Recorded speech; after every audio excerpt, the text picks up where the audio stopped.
السلام عليكم ورحمة الله تعالى وبركاته.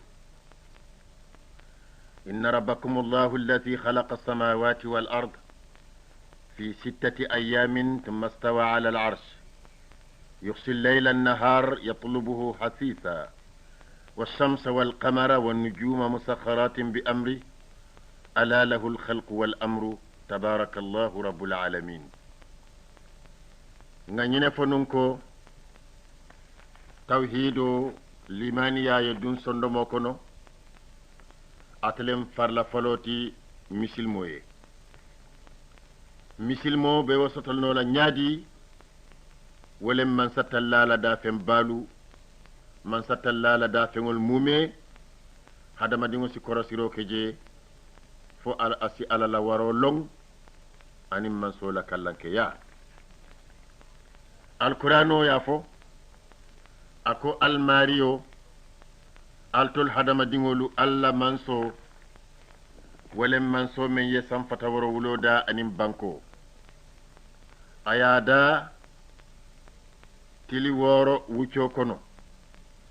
o kola anata tembe ala lare so kan suto kana tili bulo mura e kanyo tarandi kenya mi yalon kabe taryarinne alkanyin tilo menje anin karonin lololu ngebe kulu na yamarole kan musakharatin bi amrihi kilintige men kan na yamaro soso nti ala tonya membe kering manso nyin atele ya darono kuwolbe batele bulu manso lem membe barakari tabarakallahu rabbul alamin bari ñinne man soti men ya darono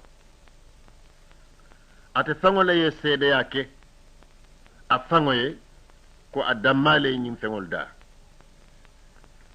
woto atele soto aye seede yake ko ate mu man solati men a soto tale andun atelem da fengol be marioti fanan fo isi keno limaniya moti yake misil moti ibe sonna ñinna i sonno mo kono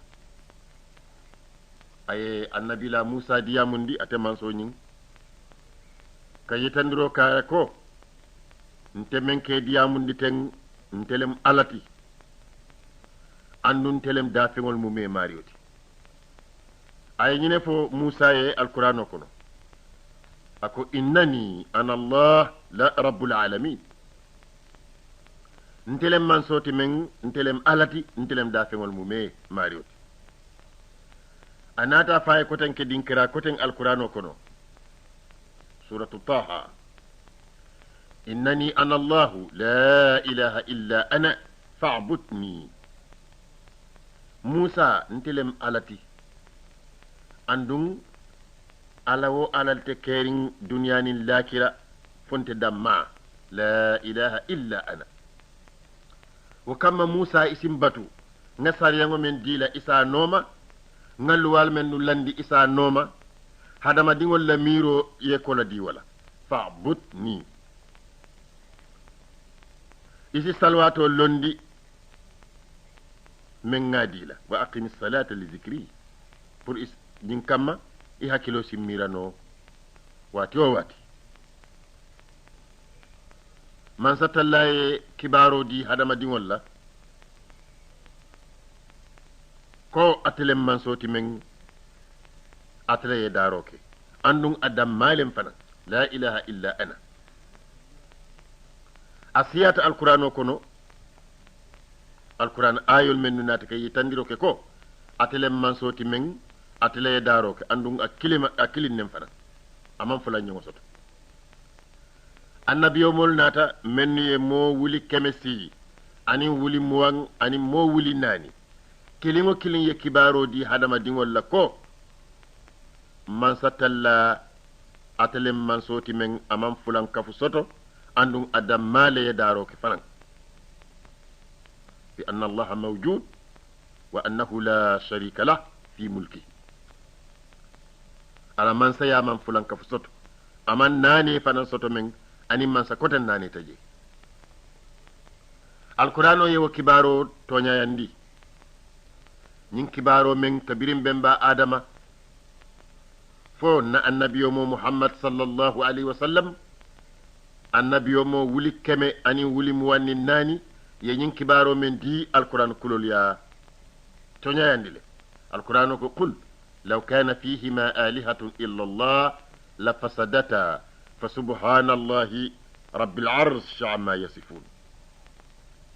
muhammad afo ñim molye ko ñim fulanka fu molu afo jalam batulalu men ya mira ko ila jalangol fanam mu alalati tuma men na ala fanam mu alalati iko ila jalangol lem ala ndingolti man satallalem ala bati bari ñin jalangolu ni me batu ibika futano ala bakan afoye ko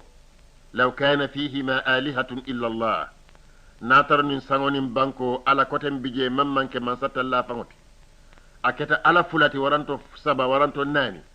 ikanyo sabo ke ila man sayato ko duniya dunkel kanyo saba man sayala nyamin nin wolem nun la fasadata dennum banko nin sango bebe taylale yetinya katu nyin sembe fulolu ite kunna nyin da fengol kan la fasadata bari muhammad afoye ko wote kering fa subhanallahi senayale be man soye rabbil arsh atlem laare so marioti amma yasifun asaniyata katambi ika mankutu yandi mankutol menna ika mankuto men diyala ala tambitala fa subhanallah rabbil arsh amma yasifun laare so nyin man satalla jama nabe sapula dron aka fakon telema marioti yalon ala ya dafen dolda nin ala ta keri nin dron woda fengol silono yeke da fengol bele aloti ila waro kamma ani la kallanke ya walati na man satalla jama nabe wasula aka woda fengol ta asa fakon telen woda fengol marioti la reso atelem mangasin bati mi yalon ko atele ye sanfata woro wulo fudi anin lolo balu anin duniya anin lakira anin lahul mahfuz anin kursi laare so leya be fudi abakono woto laare so fenne mi yalon ko ala waro dango hadama dingo ta miralono o sonno mokono ala damale walon andu malaiko fanan ta miralano malaiko man fengo fenne long laare so danta daminto walatina man satallaka wasu ka fakon telem laare so marioti فسبحان الله رب العرش عما يصفون سبحان الله رب العرش عما يصفون لولو كتم بيجي من ستلا وسطا كو أتليادا أكي كافايكو الشعر أيافو سورة النجم أكو أنه رب الشعر ماريو نين أتلي شعرادا أتلي ما ماريوتي ngaji kitabo kono aka fako siara atelet noro tambita tilola noro ti sinya wuli jama andu atele kuliyata ka tambi tilola sinya million la yalon ko andu tilo nyin atele warta bankoti baki fande siara le warta tiloti sinya million la men alale yalon andu siara anala wo waro nala ko kuliya anala wo nora ba akatama nyamin wala miniti wo miniti aka men kuntu wala ka siya mayil wuli kilinna oto wo mu tariyala ti men do man ning hakilo ta mira la do woda fe ngobe waral nyamin anala kuliya akata doron andu akata damento fo janning alkiyama lolu ate futala je woto man so ye daro ke bakele wala tina kon ntelemu shiara marioti hadama di wosi sila alala de ntol doyata bakile ka alake fulangoti ni alala daro mira ye hadama dingo mira ibe hadama dingo jela ko aman jaaje ko so si wallahi amasi alala dafengol to wo dafengol bebe alala yamaro kan wa in min shay'in illa yusabbihu bihamdihi sirañin akata muntole bari akata damento je jam fata baki andu ngate tariyata fanam baki de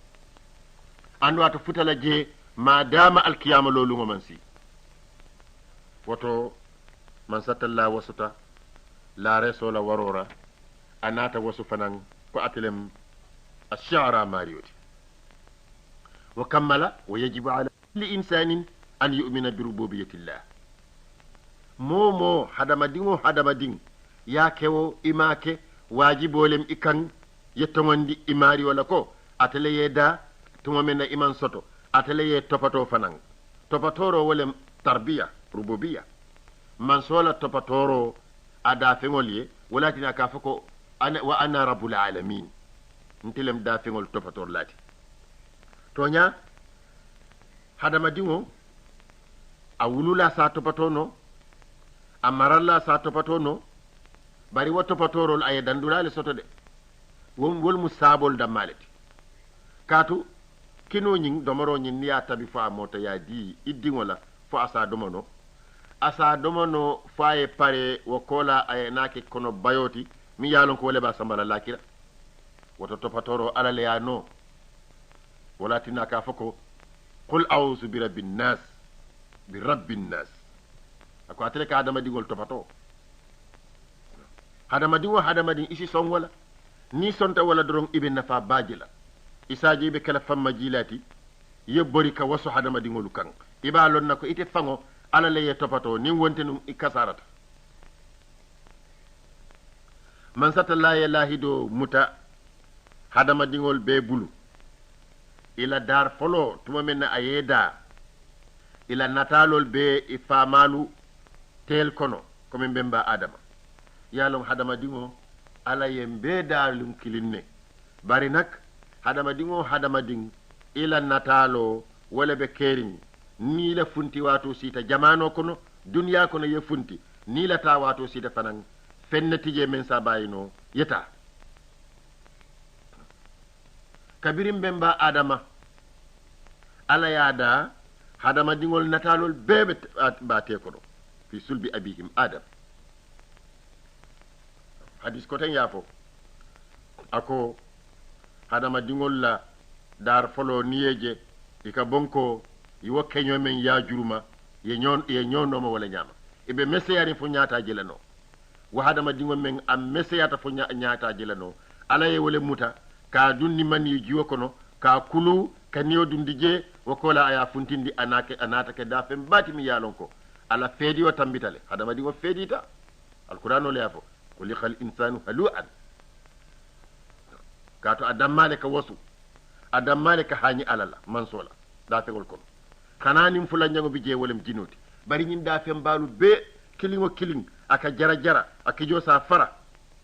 isi beroje ay tay ayatar ala nya silan wala tinateta alqur'ano le yafo wa inna min alhijarati lama yatafajjaru minha wa inna minha min alma' wa inna minha lama yashaqqaqu fayakhruju minhu alma' bero dol bi je wol ka farale jiyo si funtidi je ayatar ala nya silan wala yemuta hanna tara iman niyo soto iman miro soto dol bi je wol ye fara ye tay ye na juruma banko kan bari hadama dingo damma ika wala je nabe tamala ika mena ko atale nyim banko da fo asitama no akal asinyina ku jamala nyalon ki siyata asinyina abota daminto iko hadama dingo bota koso yale kono abina murun na koso ya kono andu koso nene mambo ajato kono faran nyimbe mu fennati men ajarata limani ya hadama dingo dundi akala mira wati wati fo isikeno hadama dingo damati kane fanke kuti koten ke mem imanke woti man satalla isala man saya diala men kamalta kaatu koso men jaato men abota koso yale kono mani jiwo mbe ngalon ko koso lem wakola anata balu koso ya kono kaatu hadama ding ni ya kono faranun ibe koso taralaje wakola abina muruna koso ya kono hadama ding nin aniyo bata doron koso le mati fure mu koso leti ngamira fiki karanna do talibol men ka fikewol karan ye wallonne woto ñin lahido men ala ya muta hadama dingol bulu tumo men na imam funti dunya kono wolem ñinti aye ñine foye nun ko alastu bi rabbikum fodum manke al mariyoti ikay ko hankay wallahi itale mum mariyoti andum dol da fegol be nseedeyata ko itale mum mariyoti القرآن يا فلان وإذ أخذ ربك من بني آدم من ظهورهم ذرياتهم وأشهدهم على أنفسهم ألست بربكم قالوا بلى شهدنا نانينا فنونكو من ستلا كبيرين أيدا فينول بيدا sako kabirin ayembemba adama dingol beda ayela natalol juruma ifal komol kan ifal telto ay ñin lahi dole muta hadama dingol bulu wotumo imanna dunya kono folo akoye ko alastu bi rabbikum ikaye ko bala fodum manke al marioti hadama dingol be kaye ko ahankay andunga wo sede ya fanan bala shahidna mbe sede yata ko itile mum marioti woto yara fan kafiro kasoto dunya kono janne bari lahi do wositi tale nun jannin hadama dingo kana dunya walakin alqur'anu kafo suratul baqara kono alladhina yanquduna 'ahda Allah min ba'di mithaqi mol menuka ala lahi do firing lahi do la sitona la bambandiro kola o kamala limani ya farlolem hadama dingo hadama din kan isa kutayandi ila dunya balwo kono jang siman satalla warandi ya batu ngafanum fananko man satalla ya kan kularo ke alqur'ano kono ko atele sam fata woro da atele banko da anim fengol men be woy temala anim menu tarate kono ako rabbus samawati wal ard wama baynahuma in kuntum muqinin atelem sam fata woro man soti anim banko natral kita danken ya moti al sila wala altul hadama dingol la ilaha illa huwa yuhyi wa yumitu rabbukum wa rabbu abaikum al-awwalin man salata kerin dunyanin lakira ala kilinnete kerin dunyanin lakira fo ate damma la ilaha illa huwa atlaka balundiroke atlaka faroke yuhyi wa yumit rabbukum wa rabbu abaikum al-awwalin hadama dingolu wa manso wala man la mansoti ولم الفال نيول لما منصوتي فنان الفا فلولو ولم الممولتي ورب آبائكم الأولين من ست الله وستا فلان كفمول كان أكو كلايكو إنين كابان نيم فلان كفمول نين كا جمالة يسام فتا ورولو دا جمالم لارس وماريوتي niye ñininka iba fulay ko alalam qul man rabbu samawati sab'i wa rabbul arshil azim sayaquluna lillah qul afala tattaqun altasila alala bang to min al yalonko alnene man dafen kilin jemen safunoko ntelenga sangoda waranton telenga bankoda wol fangi waratale drum man satalla ye sambanan bari hani jaaje keso hadama dingo nene mada hadama dingo ke yele mandiro ke ning hakilo min ala ya diyala asi alala da fengolta ay yele mandiro ki je dadaro bari daro hadama dingo nene man woke hani jaaje keso hadama dingo ma semboso walakin alako qul afala tattaqun altisila wa mari laban alsakilim bayandi alsilimani yala ala yamaro alsanoma fatandiro alyeborala afala tattaqun namanso mario atelem balundir lati ateleka faroke fanan ateleka soroke ateleka mutaroke ateleka hadama di wonafa atelesi mantoro jindine mokan wo mari wo manso atele hawla mayanta atele hako soto دا فينول سا باتو هو المستحق لعبادة الخلق بالطاعة والمحبة والتعظيم والتقديس وبالرغبة إليه والرهبة منه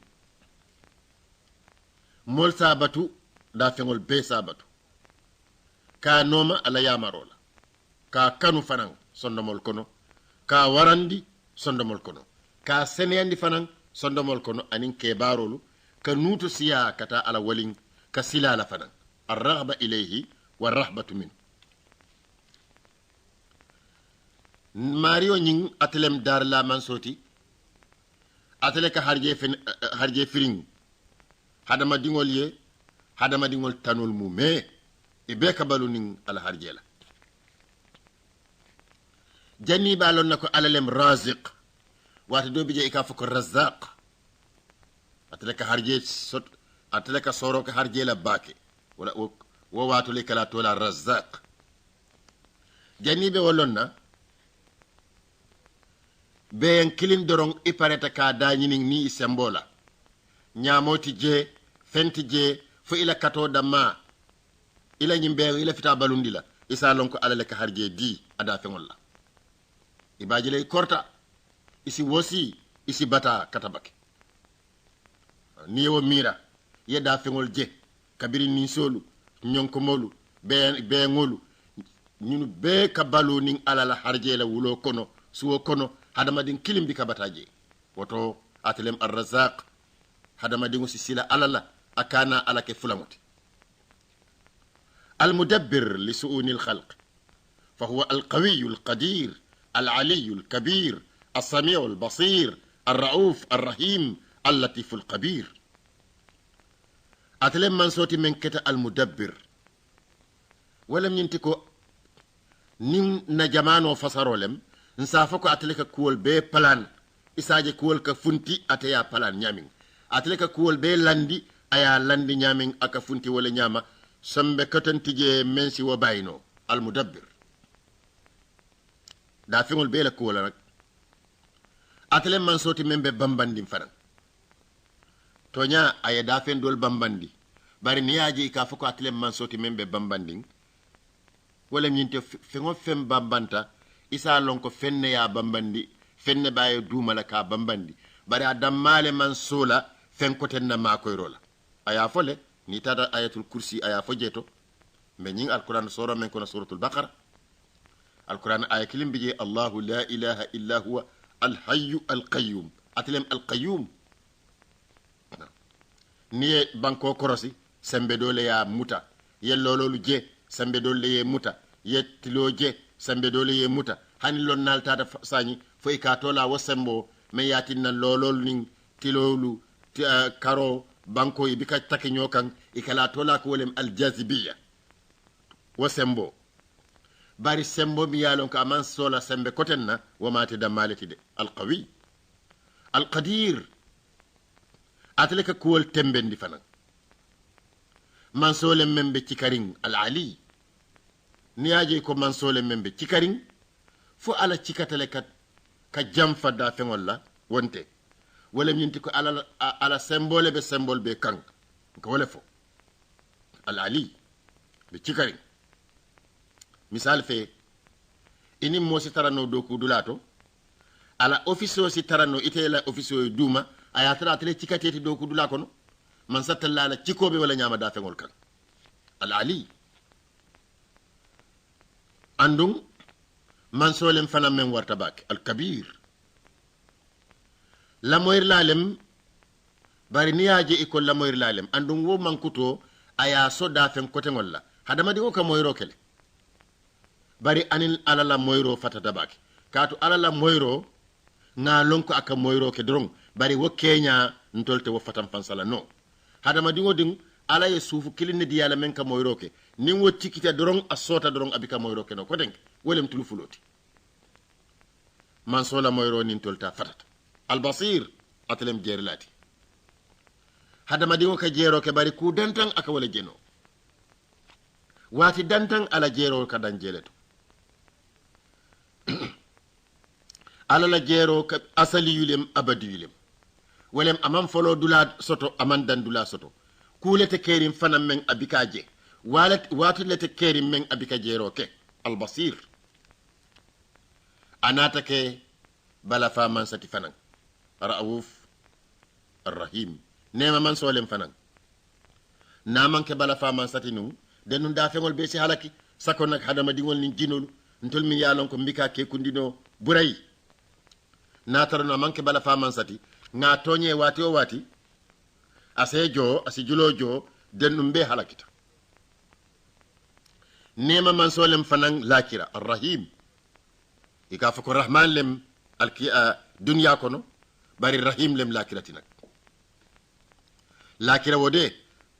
momo ye limani ya soto ye bara kendo la wakan isi jiki yeddankeni ya soto ko ala abe nema lemale atlay wallahi dota ando abika lahi do firin arrahim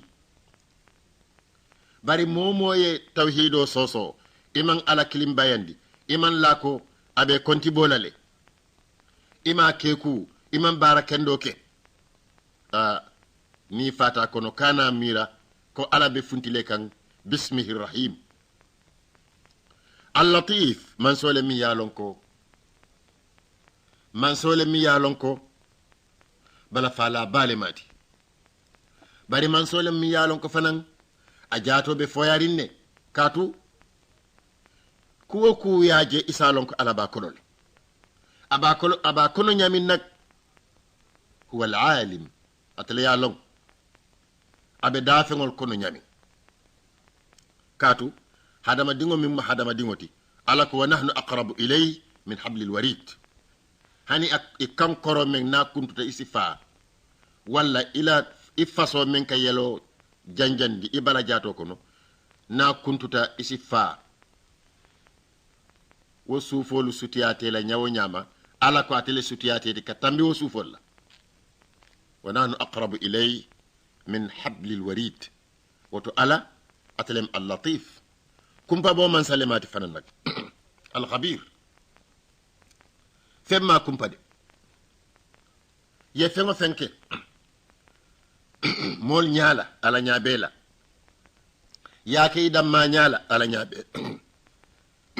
ala nyabela wa al-latif al-khabir kuman nungala de wa man so ajartale hadama dingo sabatu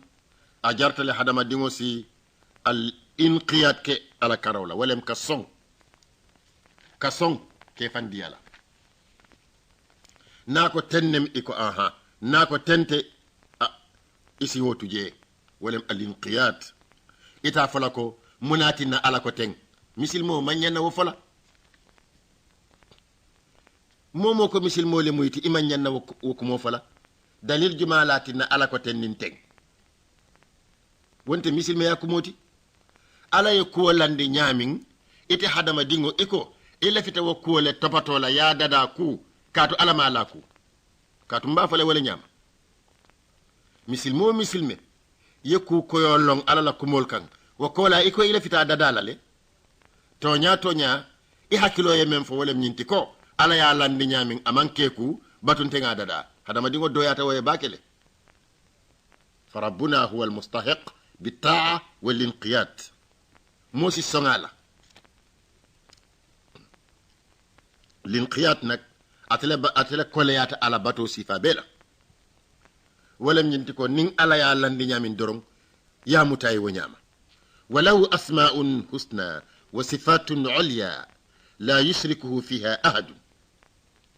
ayatol soto to nyima balu ay mankutol soto menno be koto taring